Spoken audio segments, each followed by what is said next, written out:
हाय सांग मैंने केंता अचन सबे मुझे आज का बनामी आलू पुटल मसला और देखो ना मैं पुटल नहीं छे आ एटा पुटल के छोट छोट कर काटी दे छे और से ना कढ़ाई भी गरम कर तेल दे दे छे जी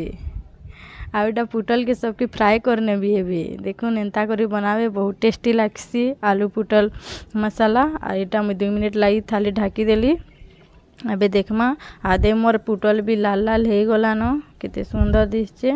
देखो एंता करी फ्राए करी बनावे बहुत टेस्टी लागसी। एटा मुई सबके काढ़ी नौचे सब पुटल के सबके काढ़ी देली आ से कढ़ई रे तेल टिके दे देली आ सुखला मिर्चा टिके केते कम तेल दे छे देखो ना केनता टिके मिर्चा दे छन आ एटा अदा लहसुन आ जीरा धनिया थिला ग्राइंडिंग कर देथिले मुई मसला आ एटा दे देली आ मिक्स करने एटा हल्दी पाउडर दे देली रेड चिल्ली पाउडर दे देली टिके आ मिक्स कर नौचे एंता करी बनाबे बहुत टेस्टी लागसी। एटा छोट छोट टमाटर थिला बेले मुई दे देली एनो 2 मिनट लगी थाली ढाकी देली देखुन एटा मोर आधा मसला हो गला जे लाल लाल देखुन एटा तेल भी बाहरी गलान मोर मसला भी रेडी हो गलान आर एटा आलू सीझा आलू थिला छोट छोट करी काटी कर दे देली आ पुटल के मिक्स कर नौचे से मसला ने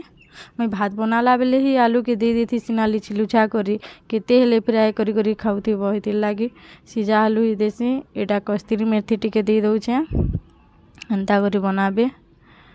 बेसी तेल हाड़े नहीं खाऊँ बेले मुई हेन्ता करसी आ स्वाद अनुसार लुण के दे देली और मिक्स कर नौचे देखुन केनता सुंदर दिशे जे मोर आलू पुटल मसाला। और गोटे कथा जे देखुन जेन माने मोर वीडियो के नुआ देखुचन जे प्लीज सब्सक्राइब करबे ओडिया स्वाद के आ बेल बटन दबाबे लाइक करबे और मोर वीडियो केनता लागला जे प्लीज कमेंट रे बताबे। देखुन एटा मोर रेडी हो गला आलू पुटल मसाला एंता करी बनाबे बहुत टेस्टी लागसी भात संगे रोटी संगे खाबार लगी। Thank you.